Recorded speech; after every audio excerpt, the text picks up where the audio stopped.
Hello বন্ধুরা, welcome to my channel. তো বন্ধুরা, শুভ সকাল, গুড মর্নিং। সব বন্ধুদেরকে জানাই শুভ সকাল। তো বন্ধুরা দেখো, ভিডিওর প্রথমেই নিয়ে চলে এসেছি একটা সুন্দর মুহূর্ত। আশীর্বাদের পর্ব চলছে। তো তোমরা তো বুঝতে পারছো এটা একটা জন্মদিনের বার্থডে আশীর্বাদের পর্ব চলছে। তো বন্ধুরা, আমি আশীর্বাদ করছিলাম আমার একটা দেওরের ছেলের জন্মদিন, সেই জন্য। তো বন্ধুরা, আশীর্বাদ তো করতে গেলে তো সবসময় নিজেদেরও মনটা খুব ভালো লাগে। ছোট ছোট কাউকে আশীর্বাদ করলে খুব ভালো লাগে, বলো বন্ধুরা? তো এদিকে দেখো, এই যে পুচকেটার জন্মদিন, সে ওখানে বসে থাকতেই চাইছে না, সবাই ওকে জোর করে বসিয়ে রেখে আশীর্বাদটা করছে। এবার আমি বলি তোমাদেরকে যে বসতে চাইছে না কেন, কারণ ওর আর ভালো লাগছে না, ও অনেকক্ষণ ধরে এখানে বসে আছে। তো বন্ধুরা বলতেই পারো, হ্যাঁ, আশীর্বাদ করলে সবারই তো এরকমই বসে থাকে। দেখো, ও খেলতে চলে এসছে। তো যাই হোক, একবার করে খেলতে যাচ্ছে, একবার করে বসছে, এইভাবে বুঝিয়ে বুঝিয়ে ওকে আশীর্বাদটা করা হচ্ছে। কারণ জানো তো বন্ধুরা, প্রত্যেকটা বাচ্চার তো আর একই রকম বার্থডে হয় না। কারণ কি, অনেক বাড়িতে নিয়ম আছে 5 বছর না হলে বার্থডে করা যাবে না। যেমন আমার ছেলের বেলায়ও তেমনই হবে, এবং আমাদের পুরো ফ্যামিলিতেই এরকমই নিয়ম, কিন্তু আমার বাপের বাড়িতে এরকম নিয়ম না। সেই জন্যে বললাম, অনেক বাচ্চাদের 1 বছরের থেকে জন্মদিন পালন করে, কিন্তু তাদের না একটু ভয়টাও কমে যায় আর ধীরে ধীরে অভ্যাস হয়ে যায়। কিন্তু এই যে যাদের 5 বছরে একবার বার্থডে প্রথম হয়, তাদের না সত্যিই ধৈর্য থাকে না। আর এত লোকজন একসাথে দেখে তারা এতটা ঘাবড়ে যায় যে না কাউকে আশীর্বাদ করতে দেয়, না এক জায়গায় স্থির হয়ে বসে। তো প্রত্যেকটা বাচ্চার আমি দেখেছি, যাদের যাদের এই নিয়মটা বাড়িতে আছে, সত্যিই খুব একটা সেই দিনটা সেই বাচ্চাটা এতটা কাঁদে আর অস্থির হয়ে যায়, নিজেদেরও খারাপ লাগে। কিন্তু 5টা বছর পর ওই একটা দিন আসে, বাড়ির লোকজন অনেক অ্যারেঞ্জমেন্ট করে, কিন্তু সেটা কোনোভাবেই সফল হয় না, কারণ সেই বাচ্চাটা তো স্থির হয়েই থাকে না। যাই হোক, এরকম কার কার বাড়িতে নিয়ম আছে আমাকে জানিও। তো বন্ধুরা দেখো, এদিকে আমরা 3-4টে যা মিলে এদিকে ভিডিও বানাচ্ছিলাম। তো সবাই এক জায়গায় বসে বসে ইয়ার্কি মারছিলাম। তো দেখো বন্ধুরা, সবাই এক জায়গায় থাকলে তো একটা দুটো করে কথা হয় আর খুব হাসি ইয়ার্কি হয়। এদিকে আমার সোনা দুষ্টুমি করছে। আমি তাই ভাবি যে আমার সোনার 5 বছরে যখন জন্মদিন হবে, আমার সোনা কী করবে। তো এদিকে দেখো, বাড়িতে বিকালে কি খাচ্ছিলাম বন্ধুরা, ভাত কিন্তু আমি খাচ্ছিলাম না এইভাবে, আমি চিড়ে ভাজা খাচ্ছিলাম। তো বিকালবেলা চা বানিয়েছিলাম, সেই চিড়ে ভাজা আর চা খাচ্ছিলাম। তো বিকালের দিকে না একটু কিছু চায়ের সাথে হলে মনটা খুব ভালো লাগে, তাই তো বন্ধুরা বলো?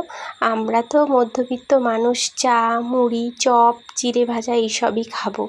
কথা বলতে বলতে দেখো, এই যে সন্ধ্যার সাজুগুজু করা রেডি হয়ে গেল। ওই দিদিভাই বলল আমাকে একটু সাজিয়ে দিতে। তো আমি শাড়িটা পরিয়ে দিয়ে সাজিয়ে দিয়েছিলাম, চুল বেঁধে দিয়েছিলাম।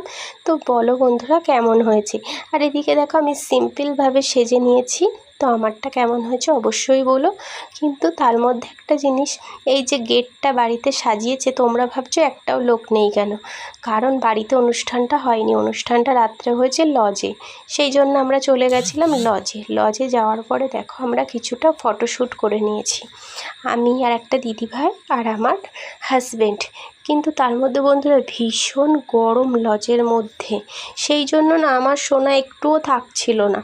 তাই আমার সোনাকে নিয়ে আমি চলে আসলাম লজের নিচে বসে বসে বসে কি আর করব, ভাবলাম একটু ভিডিও বানাই।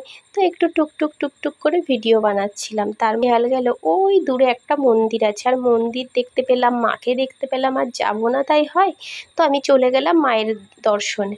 তো ওখানে শীতলা মা আছে, মা কালী আছে, আর এদিকে বাবা ভোলানাথ আছে।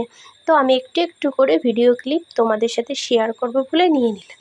আর দেখো বন্ধুরা, এই যে মন্দিরের মধ্যে একটা সাদা ফুল গাছ আছে, তো এত পরিমাণে কড়ি এসেছিল, গাছটা লাইটে এত সুন্দর লাগছিল, আমি ভিডিওটা না করে আর পারলাম না। যারা একটু গাছ ভালোবাসে তারা না এরকম গাছ টাছ দেখলে মনটা ভরে যায়, বলো বন্ধুরা।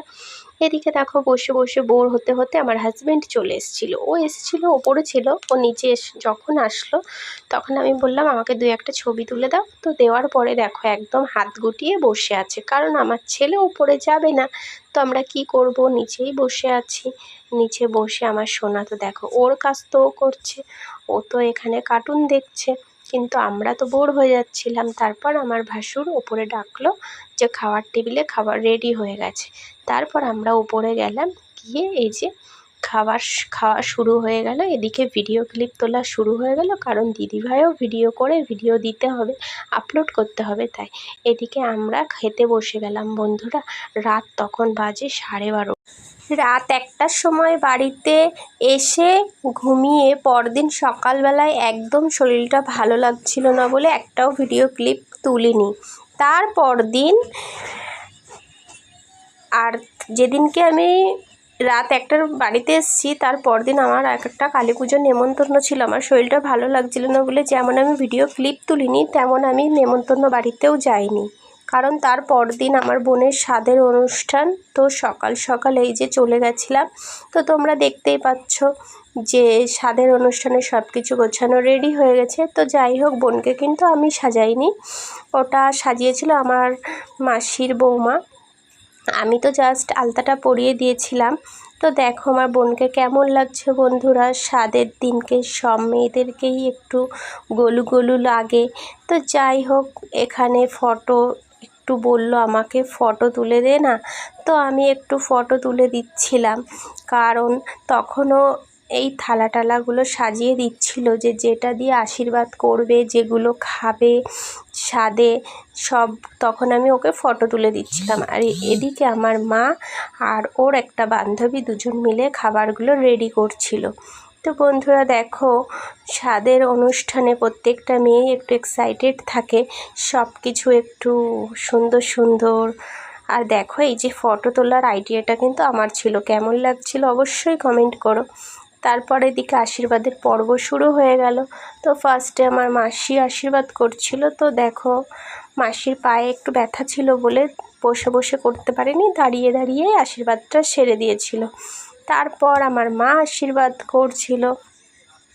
তো আশীর্বাদের পর্ব এবার শুরু হয়ে গেল। পাশে ওই যে দুইজন আছে, তো দেখো তার মধ্যে আমি চলে আসলাম আশীর্বাদ করতে, কারণ আমি তো একটু বড় ওর থেকে, ও তো আমার ছোট বোন, তাই জন্য আমিও একটু আশীর্বাদ করে নিলাম। তার মধ্যে আমিও একটু মজা করে বললাম আশীর্বাদ করার পর যে আমাকে প্রণাম করলি না তো।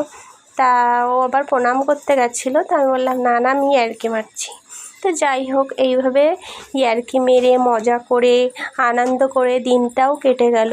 তো এই যে পরপর 2-3টে নেমন্তন্ন থাকলে সত্যিই খুব কষ্ট হয়ে যায়, কিন্তু আমার যাওয়ার একটা এক্সাইটেড ব্যাপারও থাকে যে আমার আজকে এটা করব, কালকে ওটা করব, পরশু ওটা করব, কিন্তু বন্ধুরা শেষমেশ কিছুই করা হয় না, অতিরিক্ত কষ্টও হয়ে যায়। এদিকে মায়ের সাথে আমি একটু ফটো তুলে নিলাম। তারপর এই যে বিনা মাইনের চাকরি করছি, যেটা সব মায়েদেরই করতে হয়। এই যে যেখানেই যাও না কেন এই চাকরিটা তো পালন করতেই হবে, যে এই যে যেটা আমি করছি, তাই তো ঠিক বললাম তো। তো দেখো খাওয়ার টেবিলে নকশা খেলা করতে করতে করতে করতে সে যাই হোক বন্ধুরা, সবাই একে একে চলে আসছে। এদিকে 2-1টা টেবিলে খাওয়া দাওয়া বসিয়ে দিয়েছে।